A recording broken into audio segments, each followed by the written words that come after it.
ನಿನಾದ ವಾರ್ತೆಗೆ ಸ್ವಾಗತ.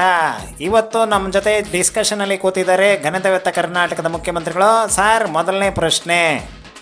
ಹೇಳ್ರಿ. ಮೊದಲನೇ ಪ್ರಶ್ನೆ ಮುಂದಕ್ಕೆ.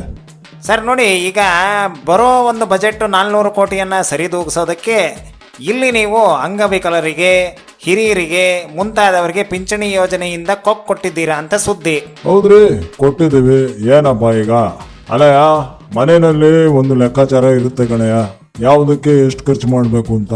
ಸೊ ಎಲ್ಲಿ ಉಳ್ಸಕ್ ಸಾಧ್ಯನೋ ಅಲ್ಲೆಲ್ಲ ಉಳಿಸ್ಬೇಕಲ್ಲಪ್ಪ. ಅದು ನೀವು ಹೇಳೋದು ಸರಿ, ತಪ್ಪು ಅಂತಲ್ಲ.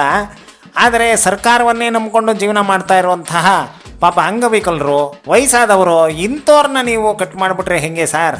ನೋಡ್ರಿ, ಕಟ್ ಮಾಡಿದೀವಿ ಅಂತ ಅಂದ್ರೆ ಕೊಡೋದೇ ಇಲ್ಲ ಅಂತ ಏನಿಲ್ವಲ್ಲ. ಬಜೆಟ್ನ ಸರಿ ತೂಗಿಸ್ಕೊಂಡು ಬೇರೆ ಆದಾಯದ ಮೂಲನ ಹುಡುಕಬೇಕಾಗತ್ತೆ.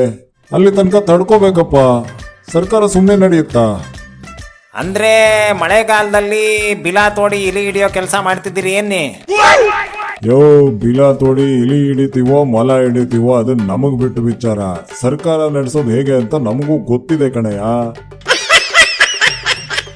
ಹೌದು ಬಿಡಿ, ಬಹಳ ಒಂದು ಎಕ್ಸ್ಪೀರಿಯನ್ಸ್ ಇರೋದ್ರಿಂದ ನಾವು ನಿಮ್ಮ ಒಂದು ವಿಚಾರದಲ್ಲಿ ಪ್ರಶ್ನೆ ಮಾಡೋ ಹಾಗಿಲ್ಲ.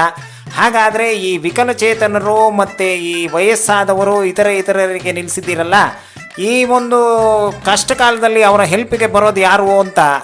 ನೋಡ್ರಿ, ಈಗ ವಿಕಲಚೇತನರು, ವಯಸ್ಸಾದವರು ಇವರಿಗೆಲ್ಲ ಏನೋ ಒಂದು ದಾರಿ ಇರುತ್ತೆ.